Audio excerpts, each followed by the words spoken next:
I'm I'm thankful that some people are listen at my story. Um, I don't expect many to listen at my story because the world is what it is today, that we live in the last days, and people are more into themselves and they don't seek God anymore. It's coming people that seek God, but that's not from the source that was before in the past. It's today, is it not church people that seek God, because they have already their opinion and have been deceived in how to believe in the church they have grown up in, and where they have attention that they have attended, joined the church, and sometimes it's hard for me to find the words in English because I'm born in Sweden. I'm Swedish woman, but it's very strange, but it's also nice. I'm so thankful that God have educated me so much, so I never become involved in churches. That was almost from the beginning that I didn't want to be in prison in a church, that someone else should tell me what to believe in, how to think, how to do my life. That was very early in my education under God, and today it's very scary to see what those churches and church leaders have done to people. I see the devil standing in the pulpit, the devil going and push people to fall on the floor. All these things happen today. It's scaring, but I have to remember that we live in the last days. So it will be like Sodom and Gomorrah life, that people only care about themselves and not really thinking. They go to the church like traditional, walking to the church, and I don't expect many to listen at me or wanted to know my walk under God, because in the Bible we can read about a little flock. It's not a big crowd. Those big, huge, mega flocks God is talking about. There is a flock that is big, and they follow Jesus. And there is a small flock that follow God.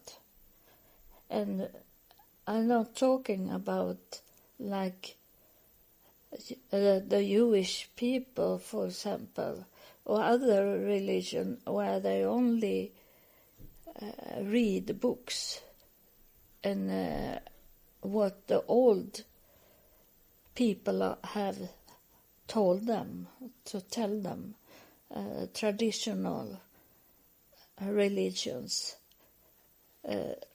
They are not the little flock of God. Those flock, the little flock of God is those people that have scared, they have scattered away, they have going away, and they have coming back to God.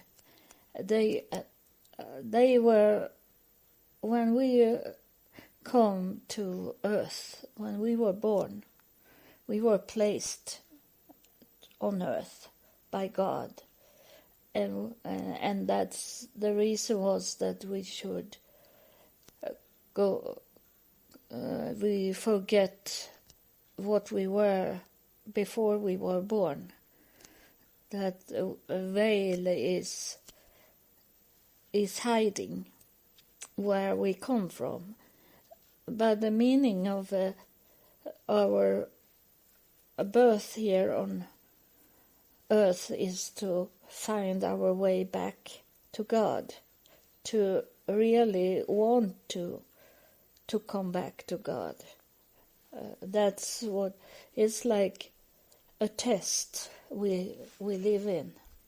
And also, it's not about only our walk. It's up by ourselves. It's including people. God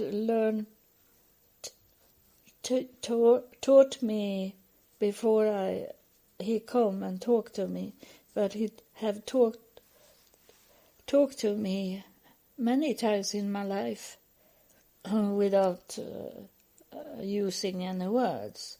But I learned about the meaning of life in the 80s because I had a friend. I had a family, and our family were together with people from Chile. They were have escaped the war in Chile, and they come to Sweden. And the man in the family had been a manager for a big business, and he picked up very fast the Swedish language. So, and his wife was also some educated from Chile. So they were speaking perfect Swedish, but they don't get any job, and so they got a social service help to manage their life, and they were very sad because they wanted to work in Sweden, and we live I live in a small village, so there were not so many jobs. But one day I got a job, not a real job in that economic way, but the government support me to work. They pay their business to hire me, and I work in that way. And I was happy. And then I come out on the street. I met my friend, the man from Chile, and he was so depressed, and his black hair had very fast going white because he couldn't. I saw that he is going to make a suicide.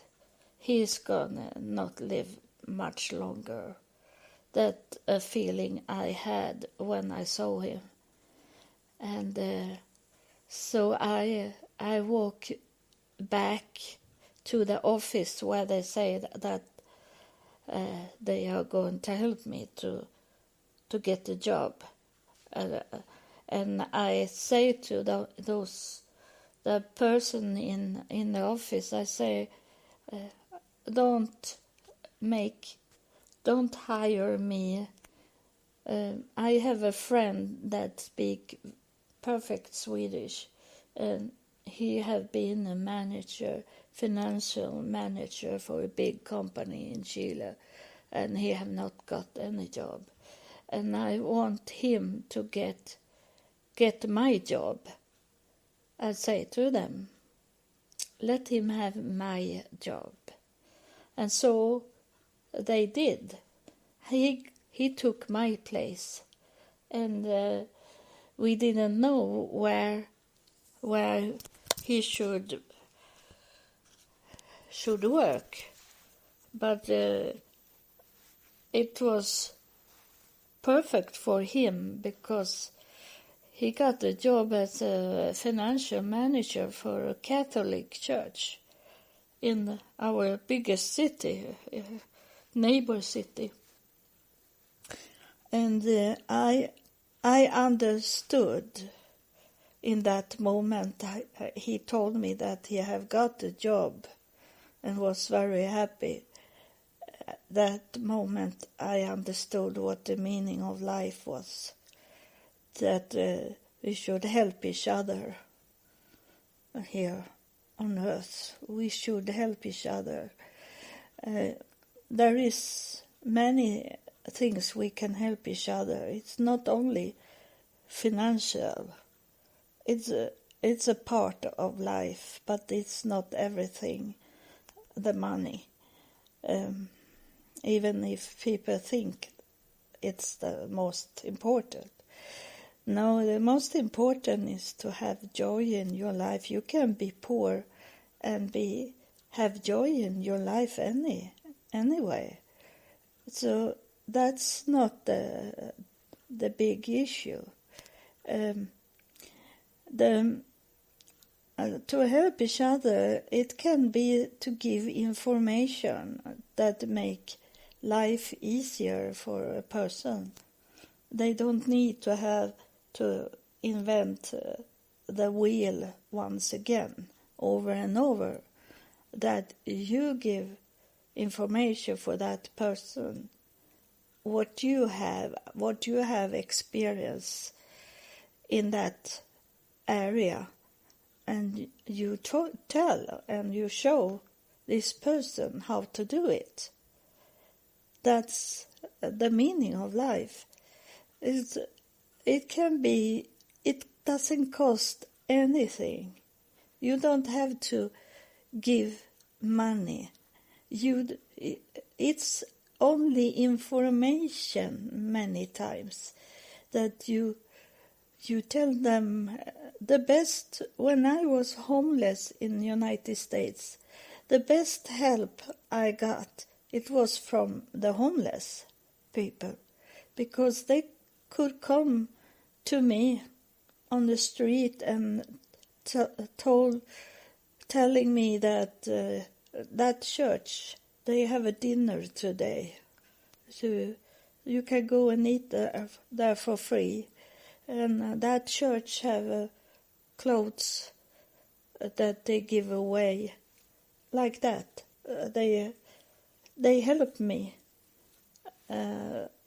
how to manage the daily life, and that costs no money for them. It's only information to tell, and that's what the meaning of life is, to help each other and help each other. That's what Jesus is talking about, to love each other. Love is not only about hugging each other. Love is when you want the best for another person. Like giving information what to do, the best to do things in their life to get something, to make life better. So I am going to talk about the hotel. I got 4 days free to stay at the hotel from the organization, but no one helped me with any money or how to eat. I didn't get any food.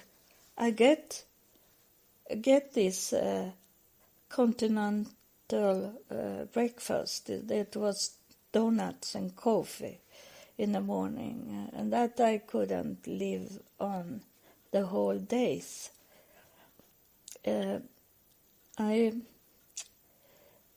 One morning when I was in a breakfast, there was a girl standing. It was only she and I, and then was it the manager for the hotel was standing also at the breakfast room. And I don't know how it started, we talking, but that girl that was about 10 years old, she say, I don't read the Bible anymore, she said to me. And why? I asked her. And she say, it's because I had a friend once. It was when we were poor. We live in a trailer park. And I have a best friend there. And one day she was gone. Someone had kidnapped her. And I pray for her day and night for my friend to come back. And she never come back. She was killed.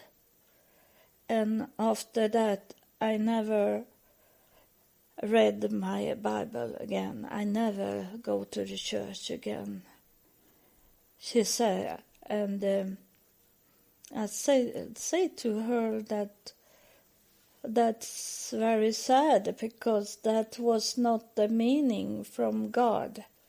That the meaning from God was that you should learn from her life, the experience you have with this girl. It's now 20 years ago, so I don't know exactly the words I say. But I told her that was a meaning that you should meet this girl in the trailer park, because you should learn from what she did. I didn't know what that girl had done, but it make her think, this young girl, that something what that girl did was not right. She was innocent, but her acting was wrong. So she really listened to me, and I said, that's how God can do in life.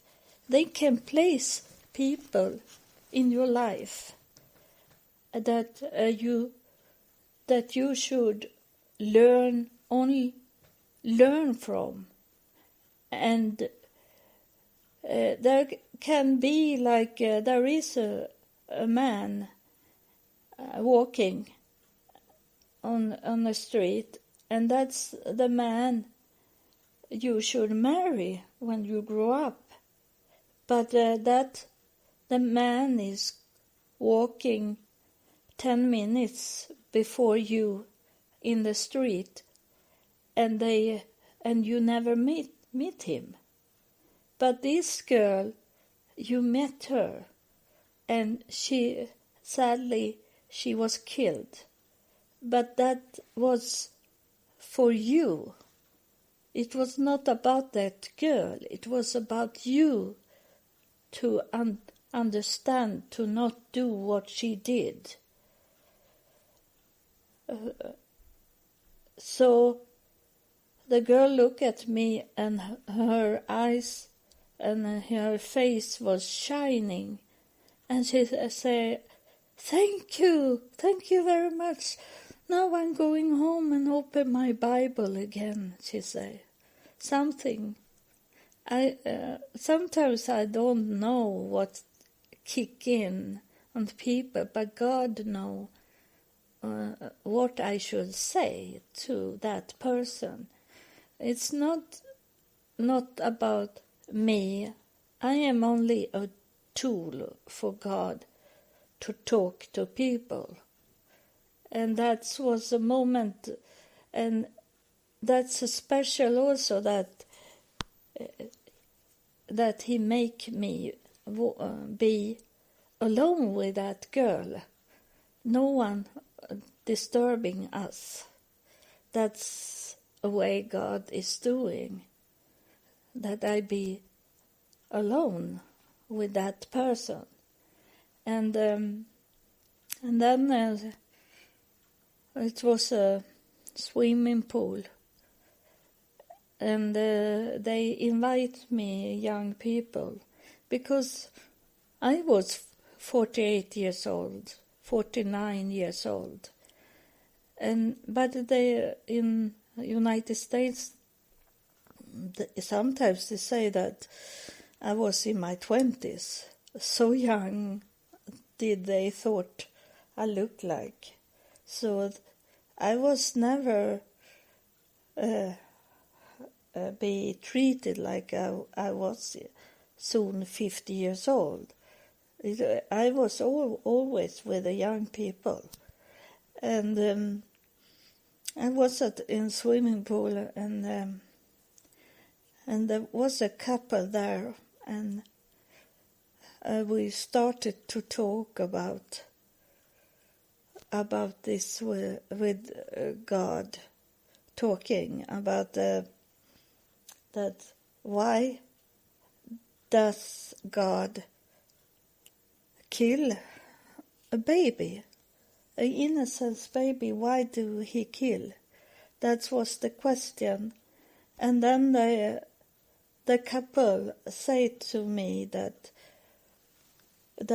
they had once a baby, and that baby was going sick and died when it was only 6 months old.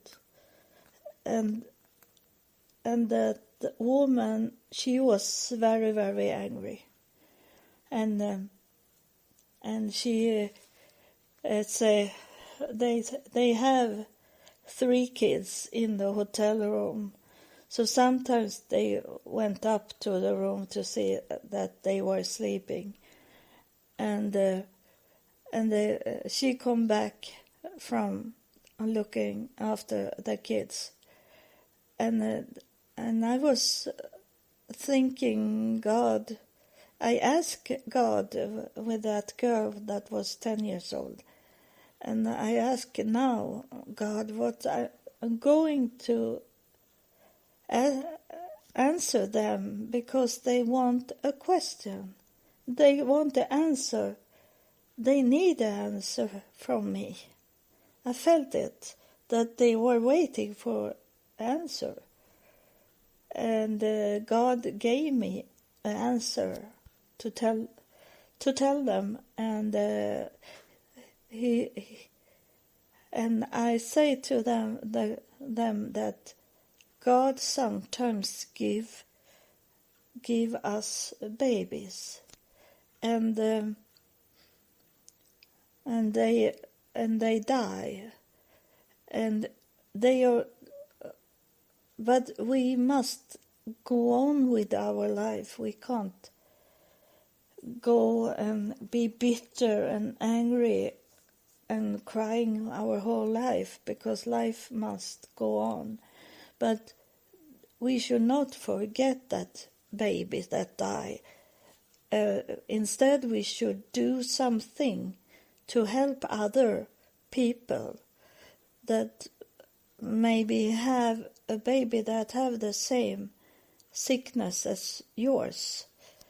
So that's meaning God had placed that baby into your life because he know you could help that baby, take care of that baby, even if it was a short life. But he want to see, what are you going to do when you face death in your family? Are you going to walk away from God? Are you going to be bitter and angry at God? Or are you going to do something about that situation, that you help other people in that situation that you are in, to understand what to do? Are you going to do that? Or are you going to be on the other side, the devil's side or God's side? Where are you going? And that man, he understood me completely. He was very, very thankful for my answer to them, that God tests us sometimes.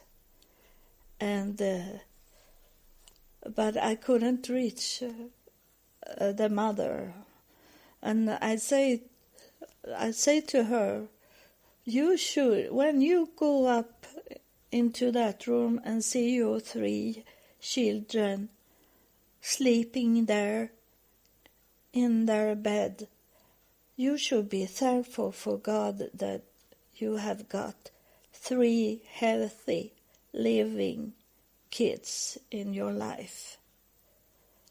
That it can't be that the dead baby should be poison into your life, to not have a joyful life with those kids that you have been blessed with. There is people that never get kids, but God gave you 3 healthy kids. I say to them, and I could use those 2 things. I say there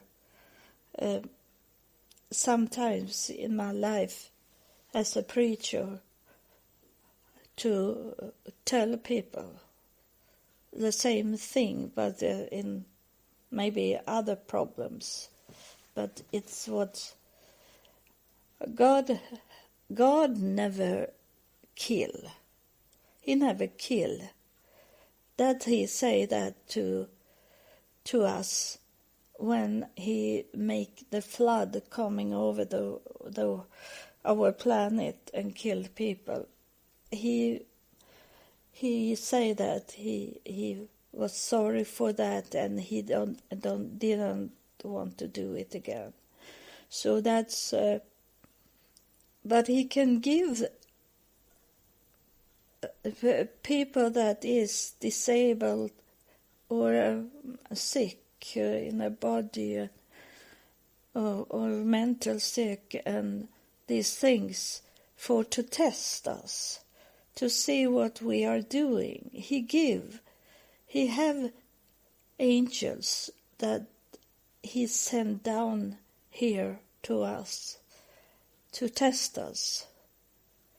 But he doesn't kill those babies. My belief is that he have some babies he's sending down for many families, the same angels, that is small babies that's going back and forward to earth and back again. And we're going. I have a baby that died in my womb, and I know I'm going to meet that baby one day when I have left this world. I'm going to meet my baby that I never have forgotten.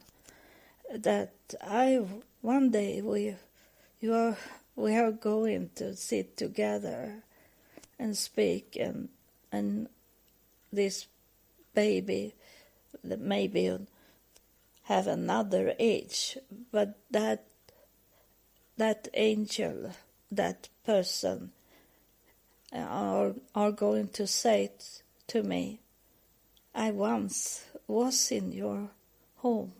I once was in your womb. I was there with you. I was sent to you. That's what this, my baby, is going to say one day. When I meet everyone, I had miscarrying about 15 times in my life. And I believe that every single of them, even if they spontaneous abortion, that I miscarrying them, but as soon they started to have a heart that beating, they are going to come to me. I'm going to have a very, very big family in heaven, because they are coming to me and say, we once was in your womb. And to you that have had miscarrying, you should know that for a little while you have that feeling how it is, even if you not have got any more kids. You had once a kid in your womb. You could feel this feeling of carry something inside you, even if it was only for a short time. But once you were a mother, you were going on to be a mother. And it's so sad when people decide to kill that baby that God have sent to them. And I'm worried about what God is going to say to them that have done those abortions. But not 100%, because I think there is some reason also that only God knows why they have done the abortion. We can't judge people like that. There is very much about not want to have that baby because of going anger, and it have going to be maybe murderer in later life, later on, and be killed in many ways, not only in the body but also in a spirit way, to be killed. And it maybe can be the best to do it anyway, even if it's bad. But only God knows the reason why. And I don't judge you that have done it. You know your reason why. And you must forgive yourself for have done it. Because that was not the meaning of that baby in your womb. That was not the meaning that you should be negative the rest of your life. You have to forgive yourself. For God maybe forgive you because He knows more than we know about you. And so I was at the hotel, and then one day I was to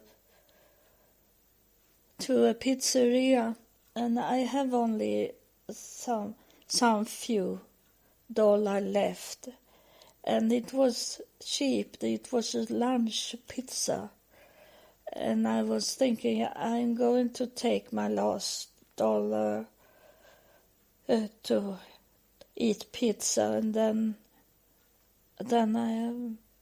I have to find out how to eat again without money, and I didn't know in that time how to be homeless, how to find food. So I was to the pizzeria and started to eat, and suddenly there come a young woman, blonde, slim woman, and she asked if she could sit at my table. And of course I say yes, and I was wondering why. Why? Because there was many. It was at the end of the lunch, so people have left. There was many tables, empty tables to sit at, and she wanted to sit with me.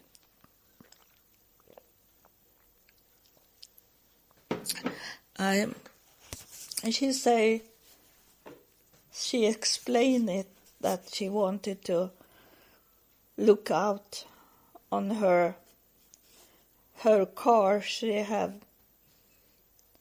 things on her car.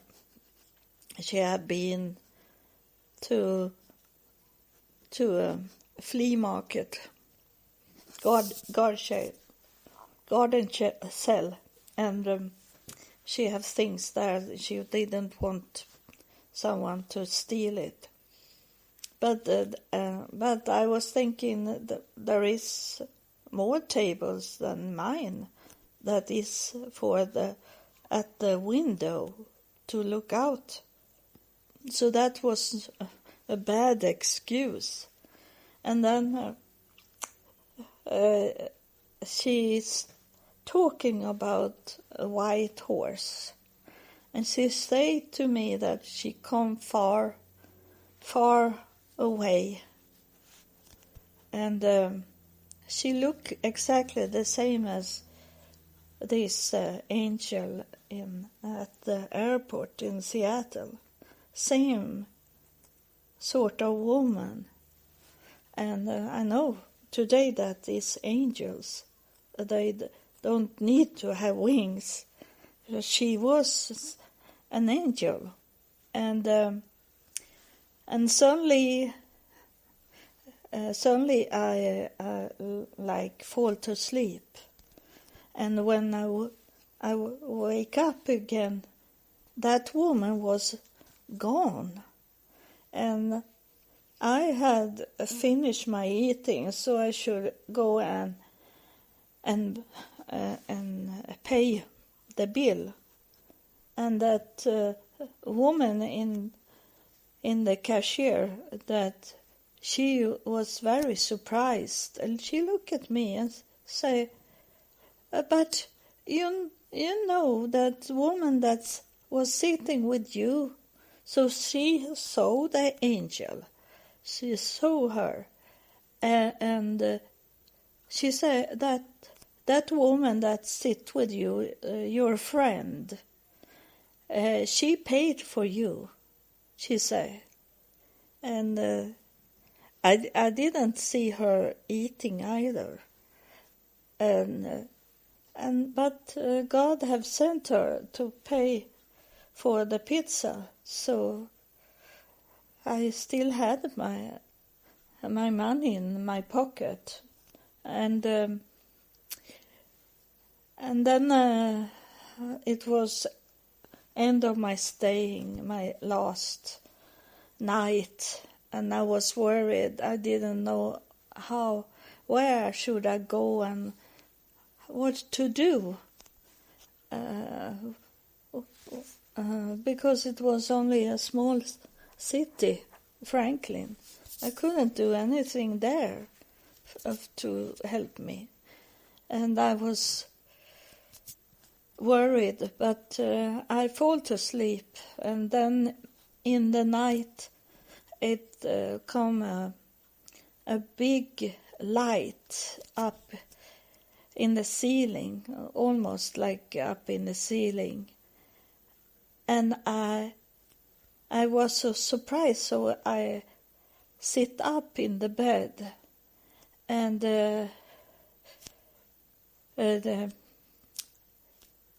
and there was a voice in that light, and the voice said to me that you are going to a church tomorrow. And I asked that voice. I know that voice because he have talked to me in Sweden, and that was God, not Jesus Christ. It was God, and he said that you're going to go to a church tomorrow. And I asked, what church should I go to? I will show you, he answered me. But what am I going to tell them? I asked him. And he answered me once again. He said, I will show you. And then I fall to sleep. And then in the morning, and I didn't know it was Sunday. I didn't know what day it was. But I was thinking, I had a telephone in the room, and then it's a telephone book. And I look up, I put a finger in the telephone book, and I come to a church, and the church name was the Rose of Sharon Church, and I knew later on that means Jesus, those flowers under the cross, and then I was thinking, what should I tell them?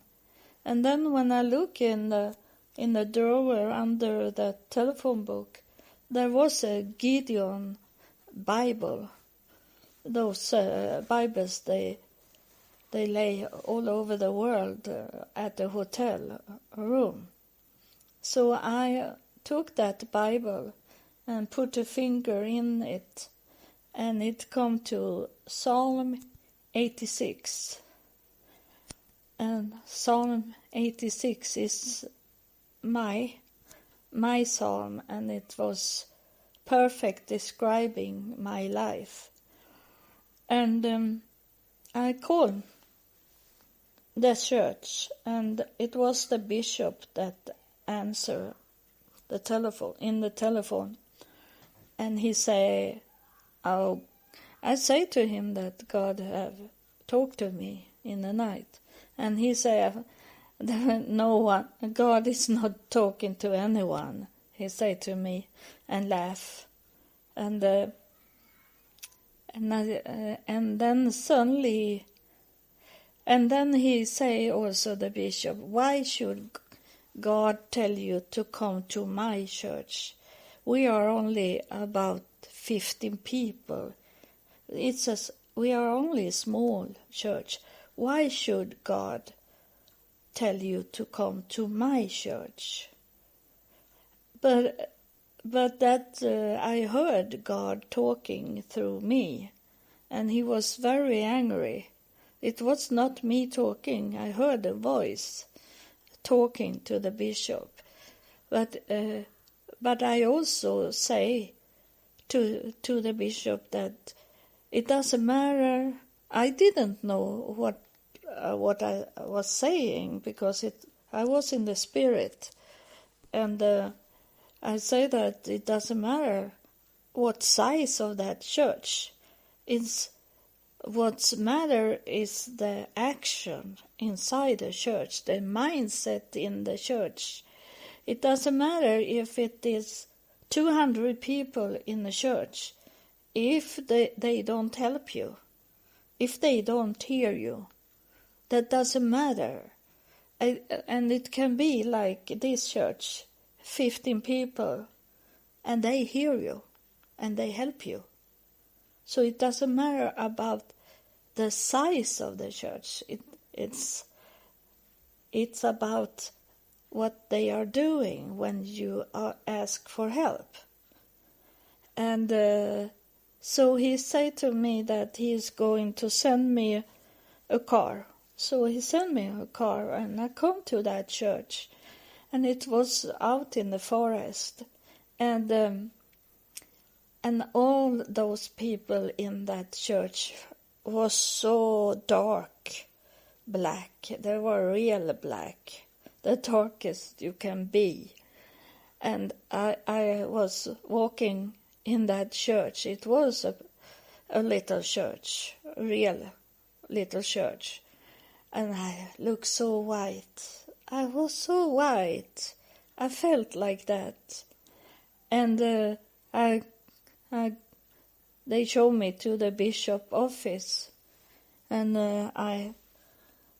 it was his wife was there in the office also, and I gave him Psalm 86 to read, and they were bad to me, that bishop and his wife. They say mean things, evil things to me. And once again, God come out from my body and be very, very angry at them. And I don't know, because I was not there. I was gone. And when I wake up, I saw the bishop. The bishop was behind me, but the bishop's wife was in front of me, and she had climbing up in the corner. Looks very, very scared. So I don't know what God was telling them, but something very angry was it. Something very special did happen. And they say that you can go out and be in the service. But I was not in the service because I was still in the spirit. And it was like the service was in 2.5 hours. But it was like I had only been in the church for 5 minutes, because I was away in the spirit. And the bishop was talking to me, and he got also talking from God to me. And he said that to the people, that God put that in my heart to give Eva money. So they were going around and put money in on the plate, golden plate, and I got that money. And the money I got from that little church, it was so I could stay 1 week more at the hotel. So that was much money. And one day when I come to that hotel, the manager from India, a man, I saw someone behind me in the glass. He sit behind the glass, and I should go and get my keys to the room. I saw that was someone behind me.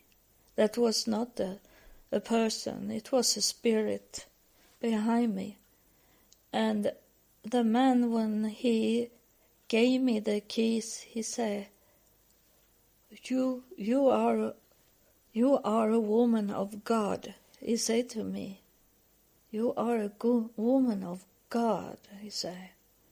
He saw something, and I saw it also, some eyes behind me, and I think he saw something, and he had heard also what I had said to that 10 years old girl also. So, but he didn't help me at all. He only saw it, but he never did any action on it, what he saw and heard. And now I have talking enough. And I'm going to tell you what happened more at the hotel, or how I come to leave that hotel. That I will tell you next episode.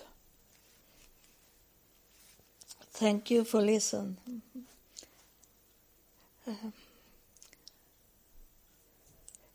That's.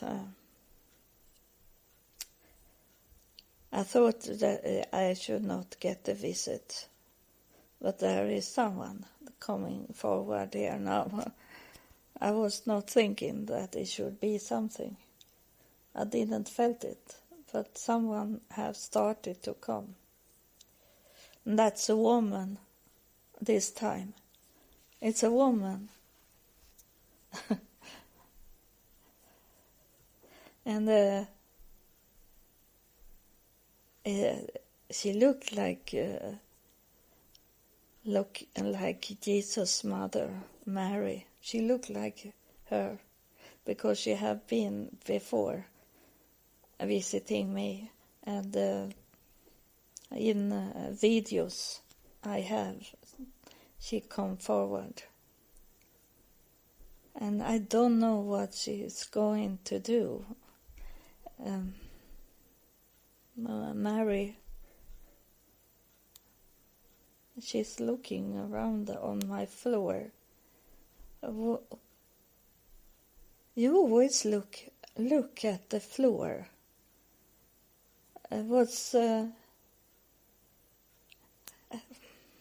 I know why. Because in that time, on Mary's time, when in Jesus' time, women was not allowed to look up.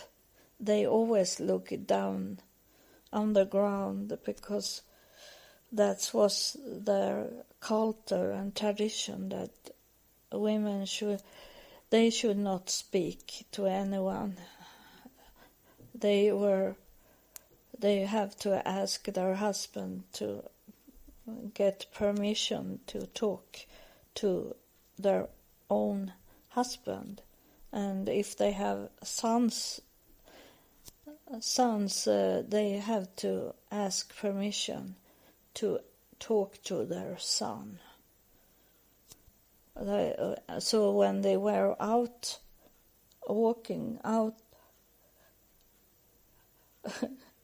she's very much on me now.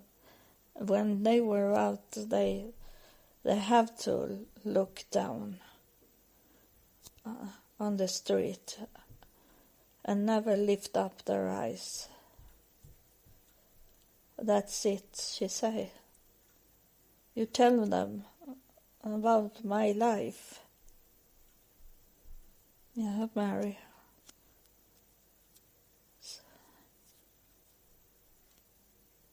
Yeah. is sweeping the floor for people. Yeah, I understand what she's saying. She said that I lead you to the clean place. I lead you to God.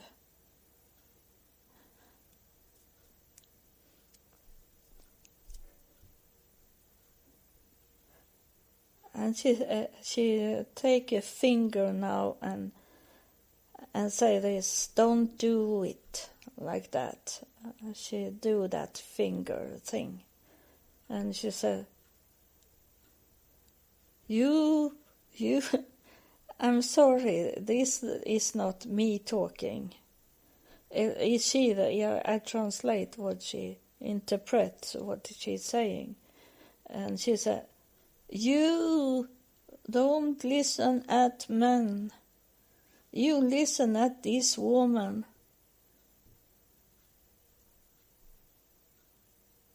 She's sweeping the floor for you so you can walk straight to God. She's saying that. It's not me.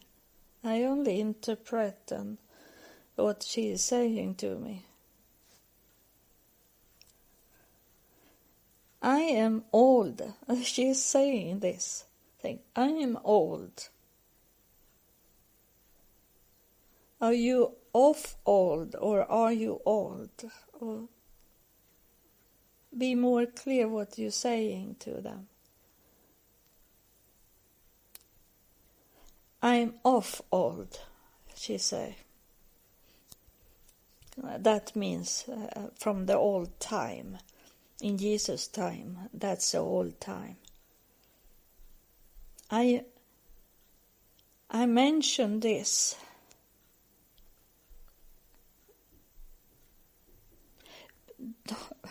Don't be ignorant, she's saying. She know you. She know you. She's not only know me. She know you also that listen.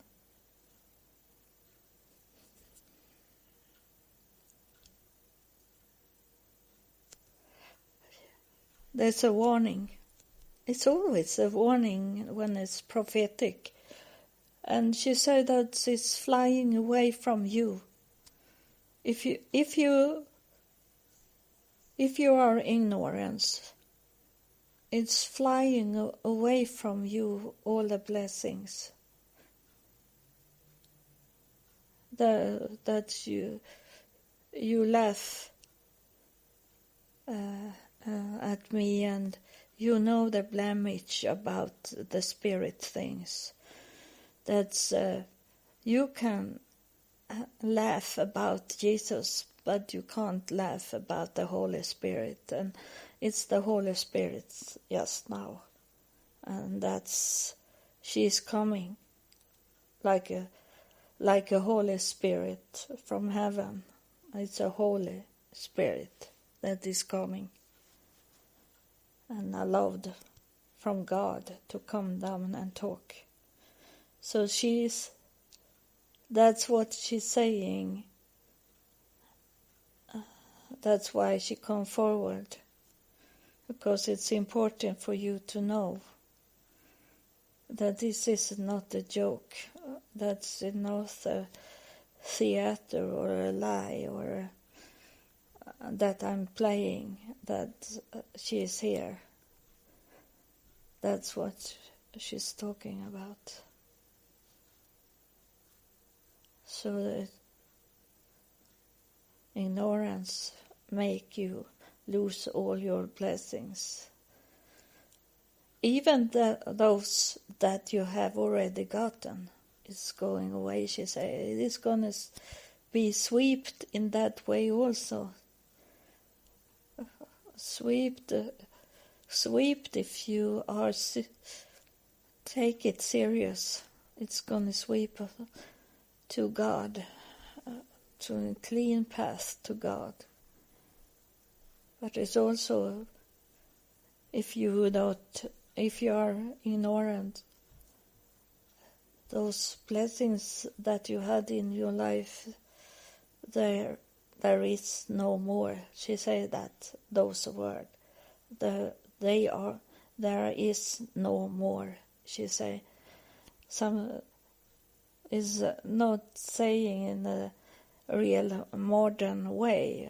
She's talking like she talked in her life in Jesus' time. So sometimes it sounds strange talking. It's nothing that I should say, but I tell you exactly what she's saying, and it sounds weird a little, but it's how she is talking. So now she is calm. Now can I stop here? Thank you for listen. It seems like the spirits will want to come and talk every time. Thank you for listening, and God bless you.